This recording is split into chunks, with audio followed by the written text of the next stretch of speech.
ኣብ ግዜ ሕማመይ ፈውሰይ ዝኾነ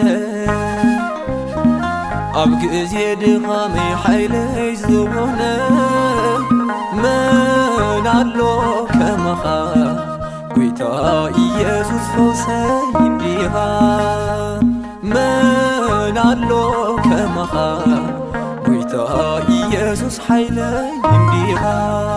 ኣብ ግዜ ሕማመይ ፈውሰይ ዝኾነ ኣብ ግዜ ድኻመይ ሓይለይ ዝኾነ መን ኣሎ ከመኻ ጎይታ ኢየሱስ ፈውሰይ እንዲኻ መን ኣሎ ከመኻ ጎይታ ኢየሱስ ሓይለይ እንዲኻ